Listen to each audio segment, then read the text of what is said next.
Hey everybody, and welcome to the UFC on ESPN Plus 7 Overeem versus Olynyk dissection. That's a fucking mouthful, isn't it? Before we jump into this main card, though, let's talk about the fights that went down this past weekend, where Israel Adesanya was able to defeat Kevlin Gastelum for the interim middleweight title, and one of the best, probably the best interim title fight ever, and maybe one of the best title fights of all time. And period. Really back and forth.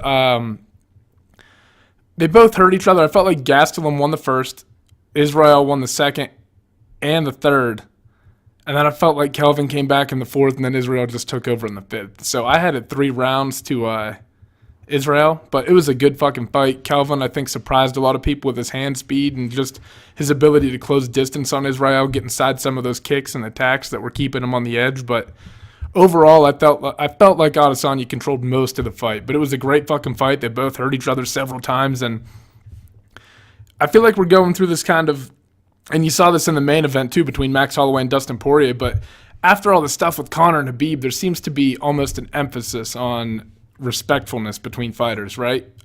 It seems that way, at least. I don't know. I hope it continues. I prefer it. Don't get me wrong. Shit talking's fun and everything. I get that it sells the fights, but it just doesn't feel as authentic, you know? Like, you can't hate everybody. Like, Colby Covington is a villain, right, in his weight class, and he pretends to hate everybody, but there's no way that's real. That's why nobody falls into it. Like, I think people were so attracted to Conor shit-talking because I don't think he was personally attached to he was just trying to get inside their heads, right? It's like Colby's almost trying to manifest this personality, and it doesn't really work. But it works in the sense that it gets people talking about him and selling fights, and maybe at the end of the day, that's all that fucking matters. But, regardless, great interim title fight between those two, and then Max Holloway and Dustin Poirier. Dustin Poirier put on a fucking show. Showed a ton of heart. I mean, he was hurt in that fight. You could tell there were moments where he was like, oh, fuck, maybe Max is going to start taking over. But, man, everybody's placing this emphasis on how big Dustin looked at 155. And don't get me wrong. I think Max, like, you got to remember, Dustin's been settled into this weight class. I said this on the last podcast. Dustin's been settled in here for a while. This is Max's first go at 155. You know, of course he's going to look a little small. Like, I think he's in flux right now. Like, he doesn't know if he's going to stay at 145 or if he's going to go up to 155. So it makes sense that his weight is fluctuating a little bit. You know, he's not going to be built like every other. The muscle density is not all going to be there like it is for every other 155er who has like a routine and a strict nutrition program, and that's when they fucking cut the weight.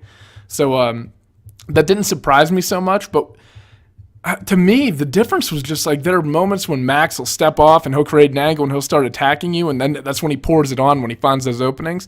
And Dustin was just making him pay when he came in for big. Like, Max could never. First off, there was a good point that was made by like DC and Rogan and everybody commentating that Dustin was hurting Max with the shots more than Max was hurting Dustin. But there were moments where I felt like Max clipped Dustin, and you know, Dustin rebounded, put his foot back on the gas, and just made it a fucking dogfight. And he looked brilliant. His boxing was on point. And like I said, he was making Max pay when he was coming in. Like, there are moments in a fight when Max normally starts taking over and, you know, really pouring it on guys. And Dustin never let that fucking happen. I don't think it might have had something to do with the strength, but Poirier was just landing a lot of fucking shots in general, regardless of whether they had pop or not, and they were stopping Max from coming in and applying the pressure that he's used to putting on people. I thought Dustin looked fucking great. He looked like a world champion, and if he doesn't get the title shot against Khabib after a performance like that, against who everybody was talking about before he moved up to this weight class as one of the pound-for-pound greats, something is fucking wrong. I mean, Dustin Poirier is an animal. He's a black belt in jiu-jitsu. He's been working on his wrestling. He just beat the best featherweight of all time, and a guy who everybody felt like should have moved up to 155. Like, he would look better there. And I still don't think that weight class is out of the realm of possibility for Max Holloway. I think if he throws on, like, if he decides he wants to move up there, it'll be an easier cut for him, and then he can start throwing on a little bit of muscle. He'll look better there. He'll have a little more pop on his punches, but I didn't necessarily think that was the biggest thing. Like, yes, he was stinging him, but he was stinging him because of his technique and the openings that Max was giving him. And to me, it was just a night where Dustin Poirier capitalized on opportunity. He looked fucking fantastic, and I don't know that he's getting. I don't know. He's obviously getting credit, and he looked great, but I just don't feel like. I feel like hindsight's 2020, right? Of course, everybody's going to say Max didn't look as good. And I mean, Max has never been the kind of guy with a ton of pop to his punches anyway, though. He's a volume guy. He has to put it on you, and he could just never put enough volume on Dustin Poirier to put him away, in my opinion. Great fight, both guys, respectful the whole entire way through. Dustin Poirier's got this great cause called the Good Fight Foundation. Max donated his gloves to it. They sell off fight kits and auction them off for charity.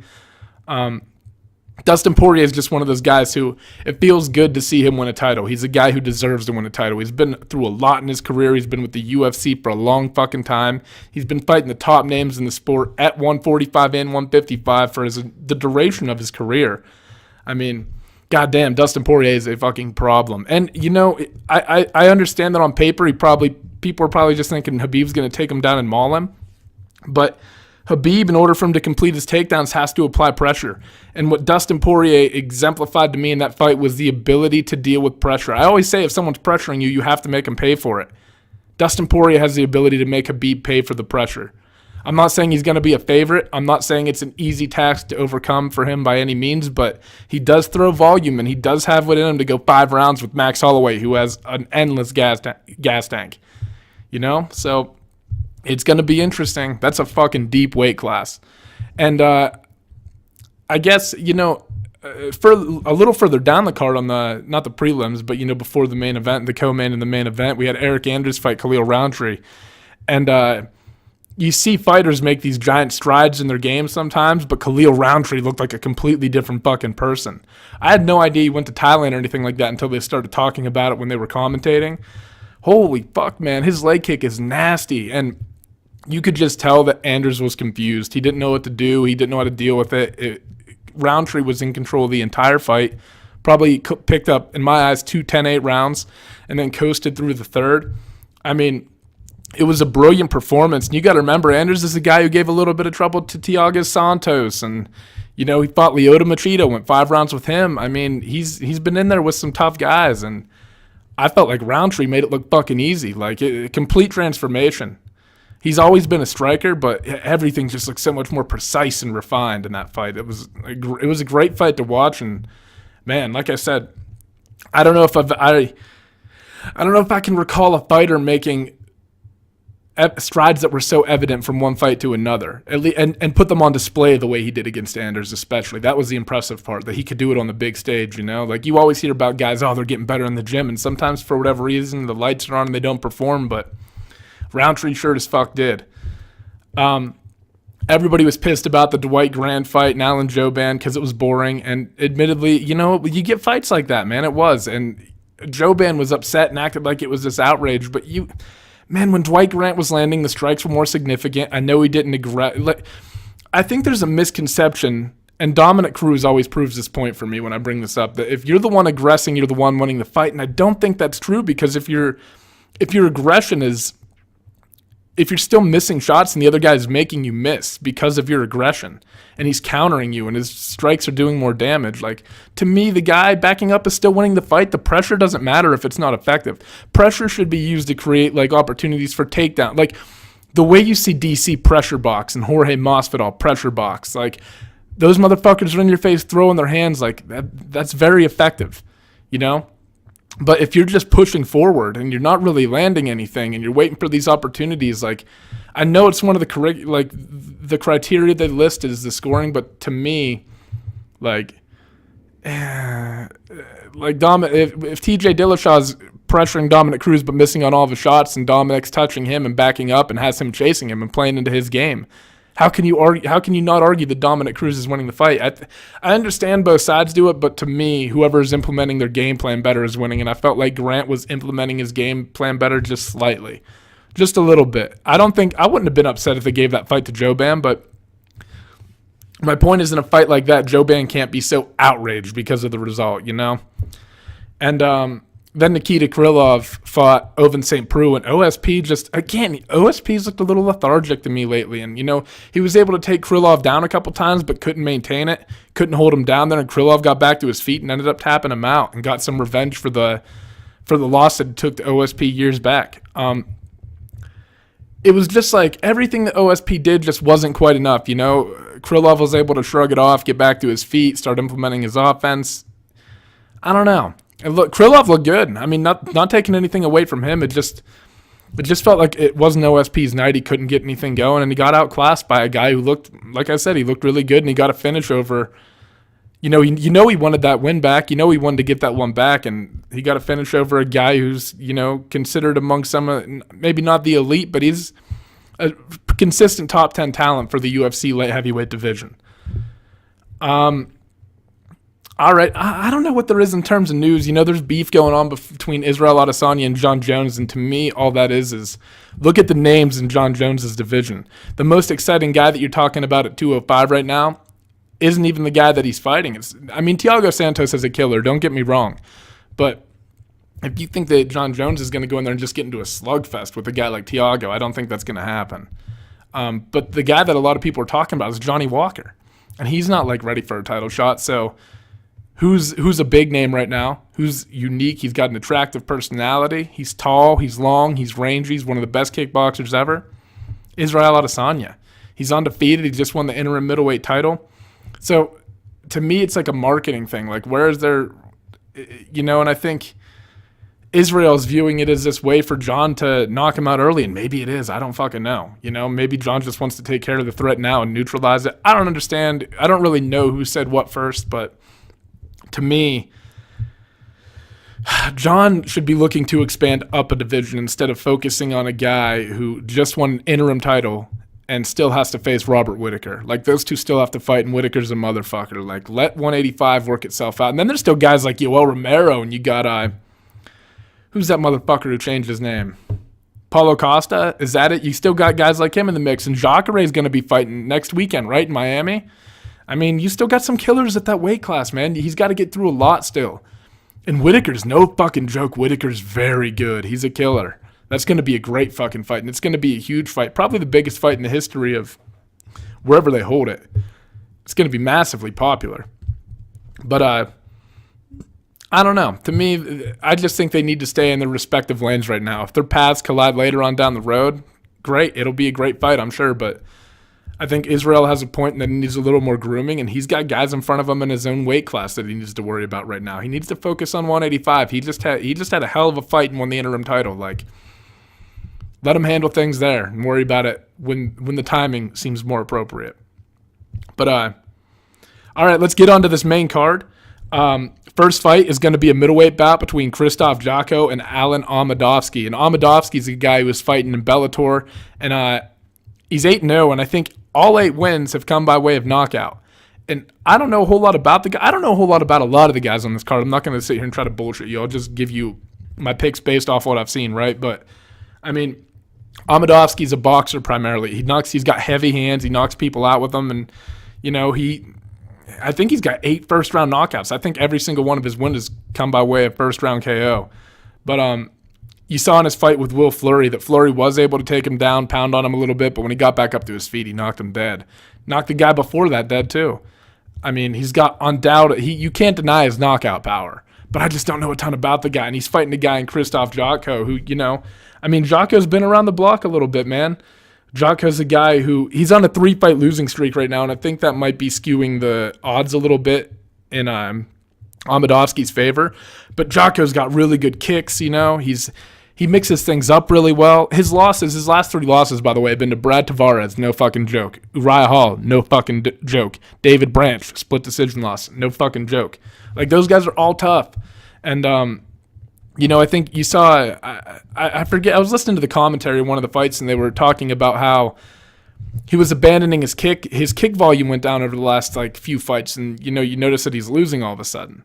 So I think that in a fight like this against a guy who is heavy-handed, from what I've seen, right, I could be wrong. This guy might be a phenomenal kickboxer. I don't know. I couldn't find a whole lot on him. But if Jotko is able to implement his kicking, get some leg kicks going, and establish range and be crafty with the striking, I think he's going to get this win. He's got a lot of UFC experience, man. He's been here for the last 6 years. His most 3 losses, like I said, he's on a 3-fight losing streak against some real fucking killers, And I just think that if he puts everything together, he's gonna have a good night. It's just gonna be whether he's gonna be able to pull the trigger on his kicks and keep him at range. I think if Jotko keeps his fight at range, I think he can pick up a decision win. He might even be able to knock him out. But I think against guys who have a lot of power, there's a tendency to try to pick them apart slowly, which makes the most sense. And then if the finish is there in the later rounds, go after it. And if not, why walk into the power? Why even risk it if you're fighting a technical fight? So I think Jocko has to remain patient, intelligent, stick to the game plan, stay at range, and he'll probably come away with a win. And for the other guy, Ahmadovsky, he's got to get into boxing range, right? Because like I said, Jocko's kicks I think are underrated. Not even underrated, just hasn't been thrown him as often lately, so they haven't been really talked about. And I think that's going to be a big determining factor in this fight. I think it's going to be hard for Ahmadovsky to get into boxing range on a guy who has legitimate UFC experience. So for that reason, I'm taking Jocko. Decision or like late fight knockout, something like that. All right, next is a women's flyweight bout between Roxanne Modafferi and Antonina Shevchenko, Valentina Shevchenko's little sister. And Valentina's the flyweight champion right now, and this is in the same division, so that, could potentially get interesting, right? I think Valentina's a fucking killer, and Antonina's only set. I keep wanting to call her Antonia for some reason, but she's 7-0. I think she's like 39-1 professional kickboxing record, so she has a strong background in striking. But she's going to be fighting Roxanne Modafferi, who has a lot of experience, has been through the Ultimate Fighter Gauntlet, I think a couple times, right? Lost to Sajara Eubanks, lost to Nico Montano for the women's inaugural flyweight championship. All right, where were we? Roxanne Modafferi in her win over Barb Honchak. Roxanne's got good jiu-jitsu, man. When she gets on top of people, she can really she can put it on. She's got good pressure. She understands how to control the head. She slices through your guard. She's got good jiu-jitsu. I thought that they were kind of underplaying. I understand that Eubanks is a world champion, but I didn't think she was a little less explosive, but she didn't look out of place. And this is going to be an interesting fight because, like I said, Roxanne has a lot of MMA experience. And her striking, she's never going to be a striker, right? But you can make improvements on it and improve the fundamentals. And the most important thing for her in this fight is going to be using those fundamentals and getting inside the reach of Antonina in order to take her down. She's got to start setting things up. She's got to go after her. She's got to really commit to the boxing and to the strikes in order to set up the takedowns. So, that's where the work on the striking will end up paying off.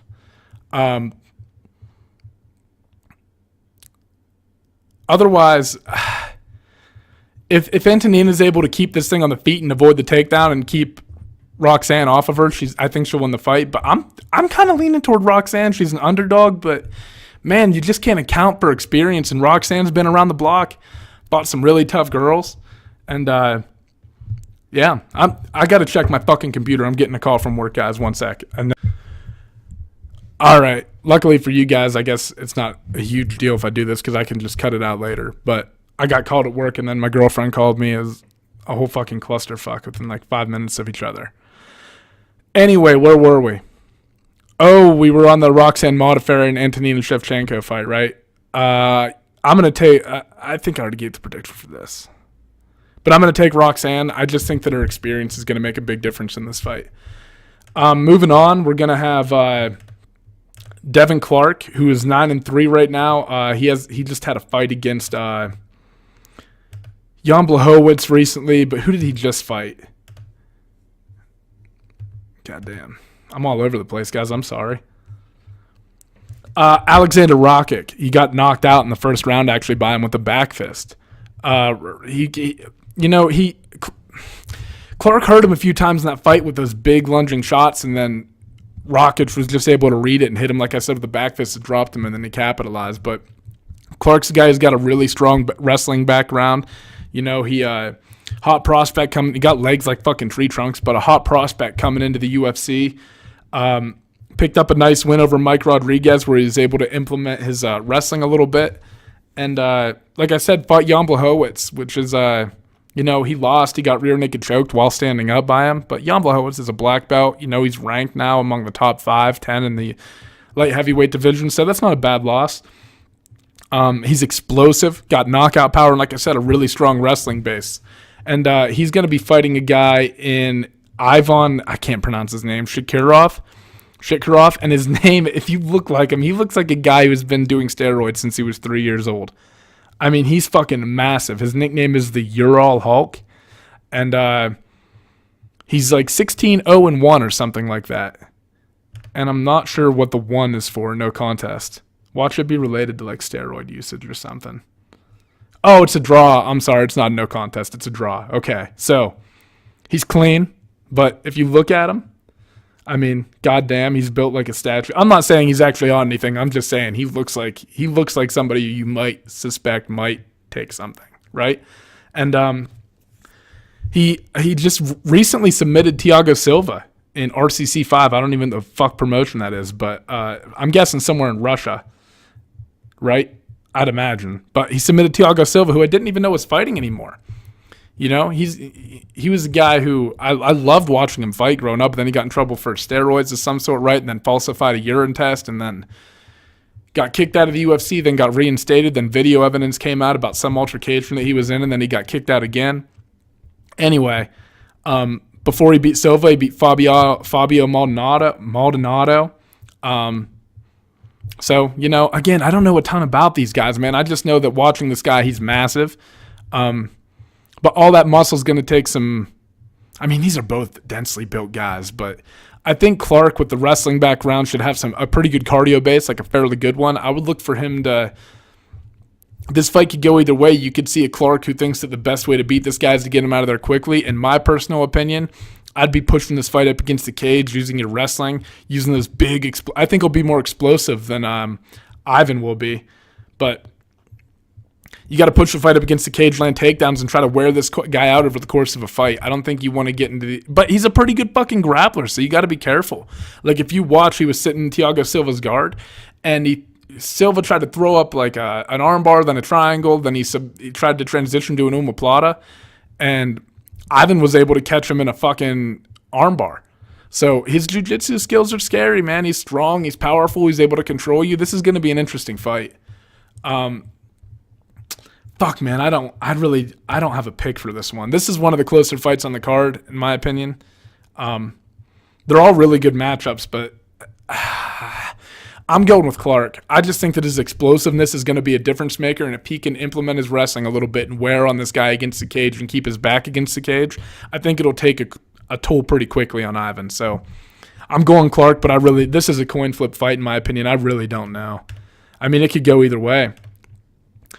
Marcelo Gome is fighting next against Sergey Pavlovich. And Pavlovich, he's a guy who actually, I believe, was favorited over Alistair Overeem when they fought. So, he's really good with his hands.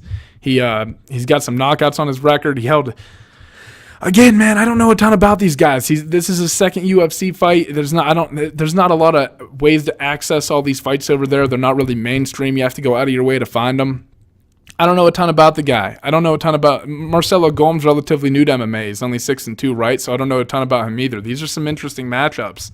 But from what I have seen, I think that Gome has a little bit more speed in his strikes, and I think that he's going to be able to leverage that in order to keep his distance, implement some kicks, and But there's a reason Pavlovich was favored over Alistair Overeem when he was ranked number 6 in the world.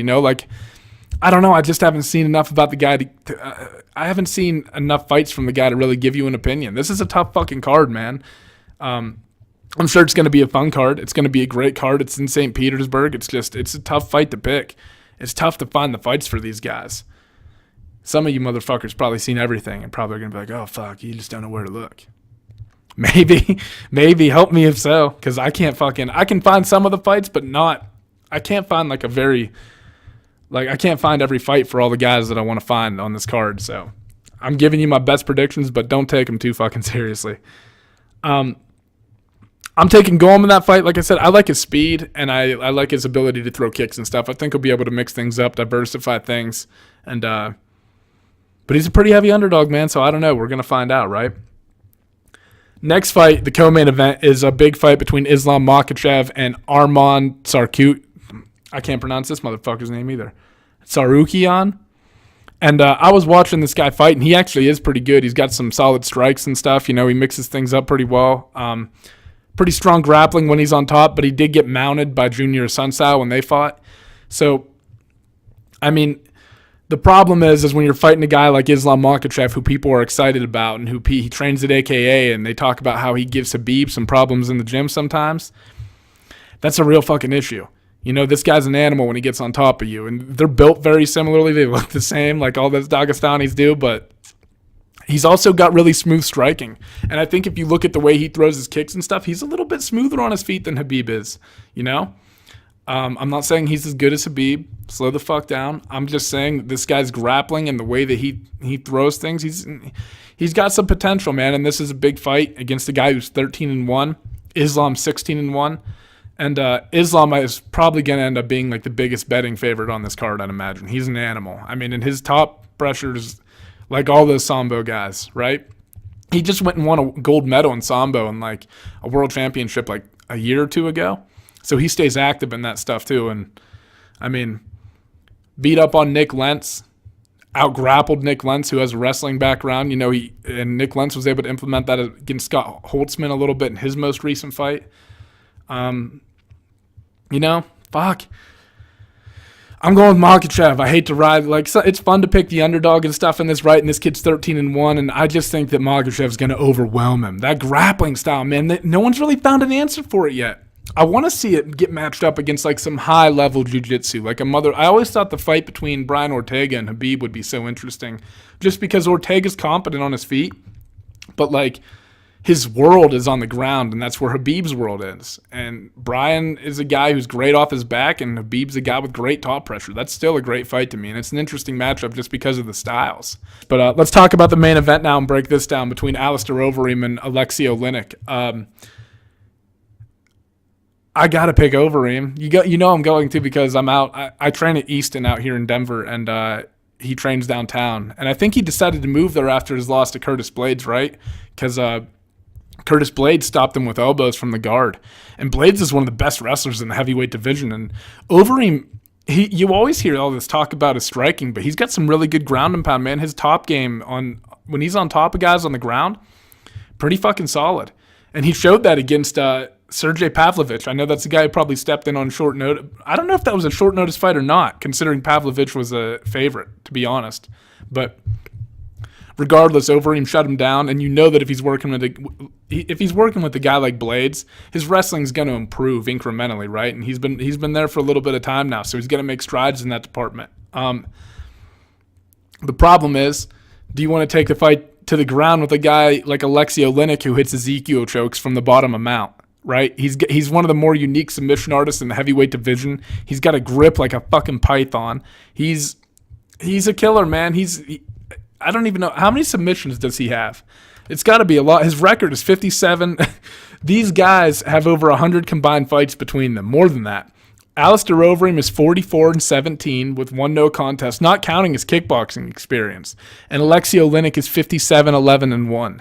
I mean, these guys have a lot of experience between them. This is a really fucking fun fight. Two vets going at it, two heavyweights, anything could happen. I like Overeem, though. I'm not going to pick against him because, like I said, I train at the same gym as him, and it would feel wrong. I'm not, like, by the way, I want to be very clear on this. I'm a white belt, right? Like, I've been doing jiu-jitsu for about 3 years, but I'm still a white belt. I just started kickboxing recently. I've just been a fan of this stuff for a long time. I don't claim to be an expert on this stuff. It's just fun for me, and it's a good way for me to learn, you know? Like, I enjoy the sport, and I like talking about it, discussing it, bullshitting it, and breaking these down is a good way to learn, because then I get to look back and be like, oh, fuck, I was wrong about a lot of things this fight. And that happens all the time. People get on. I had a guy comment on one of the videos the other day, and he was like, looks like your predictions were pretty wrong. I was like, well, yeah, there are going to be a lot of wrong ones. That's the whole point of this thing. I just enjoy the sport. Like, these aren't meant to be taken like overly seriously. Like, I care about the fights, but I care more about the outcome than I do whether I got the right. You know what I mean? I care more about what happens and what the actual reality of the fight is more than whether I get it right or wrong. I don't give a fuck. Like, I don't know. So whatever. Either way. But I do train at Easton, which is affiliated with the downtown branch. I train with the one in my area, and I'm not going to pick against him, right? But I actually do think that Overeem is going to have the tools to get this job done. He's going to be able to keep his range and pick him apart on the feet. He's a much more patient striker now that he's gotten older. He's not as reckless. he was comfortable enough to go to the ground with Fabricio Verdum and sit in his guard a little bit. He didn't stay there too long in their last fight. I think you could debate the outcome of that fight. I think it was a good fight by Alistair, but I don't know. I feel like overall, I felt like Fabricio won that fight. But Alistair's he's one of those guys who his striking's just so explosive and so devastating that you never really get to hear about some of the stuff that he does on the ground. And I think he's going to be a little bit too savvy to get caught in some of the stuff that Olynyk's going to do. I don't think this might not be the most exciting fight in the world. And, I think that Overeem's going to want to play a patient game, pick him apart over the course of however long it takes. I don't think he's going to want to engage in those grappling exchanges. But if the fight goes there, I think Overeem will be savvy enough to survive and get out of those positions and get back to his feet. He's been doing these guys both have been doing this a long fucking time, but Overeem I just think is going to have an advantage standing up and an advantage, not an advantage on the ground, but I think he'll be competent enough to defend himself and get out of some of those positions that you see some of these guys get caught in, like an Ezekiel from Mount. Like you got to be aware of that with this guy, that he can grab you from anywhere. Just if Overeem is cognizant on the ground, if it goes there, if he controls distance, he should win this fight. I'd imagine that he's going to be a pretty big favorite going into this one. So, Olynyk's an animal, though. If Olynyk gets him on the ground and can get a hold of him, look what he did to Travis Brown. He's a guy who's kind of breaking out now. He's making a little bit of a name for himself. So we'll see. I'm taking Overeem, though. I'm taking him by decision, unanimous decision. I think that's the way he'll win this fight. Or Overeem can stop you, man. He's got some legitimate power if he really starts pouring it on. I guess it depends on how dangerous he's gauging that Alexei Olynyk is and whether he can hurt Olynyk, I'm going to go third round knockout instead of decision. I think Overeem is going to land with something eventually that's going to put him out. I don't think it'll necessarily be early on in the fight. I think Overeem, like I said, he's more cautious in his career, and this is a guy that you definitely have to be cautious and dot your I's, cross your T's. But I like him to get the job done. I think it'll be a good win for him. So let's go back over the card real quick. I'll try to summarize the mess of the predictions that I just gave you. Like I said, man, this is a hard fight. It's hard to find some of these motherfuckers, especially you got guys with records like 8-0, Marcelo Gome 6-2, Sergey Pavlovich 12-1. Those aren't a ton of fights, and when they're in other organizations, nice thing about Fight Pass is a lot of stuff is just organized and collected right there, right? You can watch almost every UFC fight, but when you start getting outside of that, I know Bellator put some of their stuff up for free. I was able to find some of the fights, like I said, but just not all of them. So it's kind of a hard card to predict. Don't go, if you're looking to me for betting advice on this one, I wouldn't fucking do it. But, I think it's going to be a fun night of fights. Bottom to top, I'm taking Jotko. I think he'll just be able to utilize his kicks and everything, establish range, and get it done over a guy who, highly touted, but I really think that Jotko has what it takes to overcome him. I'm taking Modafferi, but if Shevchenko's able to keep the fight on her feet, it's going to be a long night for Roxanne. You're talking about a girl who's working on refining her striking versus someone who all of those movements are going to be so natural because she's been doing it her whole life. Everything she throws on her feet is going to be so much smoother than Roxanne. So this fight will boil down to whether Roxanne can get her to the ground and use her striking to apply pressure and set up smart takedowns. I'm taking Devin Clark over Ivan Shitkarov. I don't even know how to pronounce his name. Over Ivan. I just think his explosiveness and his ability to push the fight up against the cage and maybe wear this guy out is going to pay some dividends. I don't think you want to get into any deep grappling exchanges with him, but just wearing on him in the clinch, taking him down, that kind of fight, I think it'll pay dividends against a guy who's so densely built like this. I'm taking Gome over Sergey Pavlovich. I just don't know enough about Pavlovich, and the only time I've actually watched him fight was when he got knocked out. So I watched a couple on Fight Pass, but it was a unanimous decision that he picked up, but there wasn't a ton of action throughout the course of the fight. I'm taking Gome just honestly based on speed, but this guy, like I said, I'm pretty sure he was a betting favorite when Overeem was ranked 6th in the world. Overeem knocked him out in the first round, but he's still a fucking problem. I'm taking Makhachev over Arman Tsarukyan.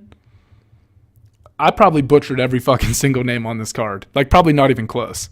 But like I said, Makhachev, he's pretty smooth on his feet. He looks fluid. His top pressure is terrifying. It's like all those Sambo guys. He trains with Habib. You know, he's a lot of people are talking about him having championship potential. He's one of the hottest prospects at 155 right now. I'd like him to get the job done as the favorite. And I'm taking Overeem over Olynyk. A, motherfucker trains in Denver now.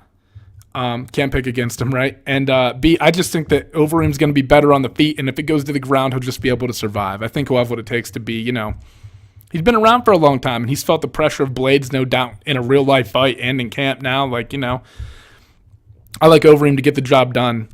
Probably late, maybe somewhere between the 3rd and 5th round, I'd expect him to knock him out. I think he's going to play cautious until he starts dotting him up a little bit. But that's all I got. There's a fight coming up next weekend. I think that's the one in Miami. I have to check real quick. But another kid I keep calling it our gym, but another kid, Corey Sandhagen, is going to be fighting John Lineker on that card in ESPN. And I'm about 99% sure that I saw him at the Centennial branch when I walked in the one day. So you guys can lock up that I'll pick Corey Sandhagen next week over John Lineker as well. But you know, we're pretty quiet, honestly. I mean, you got, oh no, it's picking back. Never mind. I'm wrong. For some reason, I thought there was this gap between now and July, but there are quite a few good cards. You know, you got Jacare versus Hermanson. That's a big fight, especially considering Hermanson's most recent win over Branch. Bellator 220 is the same day. McDonald versus Fitch. That's a big fight. Quinta versus Cowboy in Canada. You got Elias Theodoro and Derek Brunson fighting on that card. Shane Burgos and Cub Swanson. Brad Katonis fighting, Ultimate Fighter winner. Really talented. That kid is something to watch out for. Fight IQ is very high, very well rounded, does everything well, doesn't do a lot of things wrong. And Michael Chandler's fighting Pitbull on May 11th. Same day that Nama Yunus is fighting Jessica Andrade at UFC 237. There's some fucking fights coming up. So we got a lot to talk about in the future. And thank you guys for tuning in. Click subscribe if you liked it. Comment, leave reviews, negative or positive. I need criticism. I need to get better at this shit. So I know this was probably one of the more rocky cards that I've picked. You know, like I said, I admitted that through it. It was a tough one to pick, but hope you guys enjoyed. Let me know what you think in the comments, like I said, and thank you for tuning in. Bye-bye.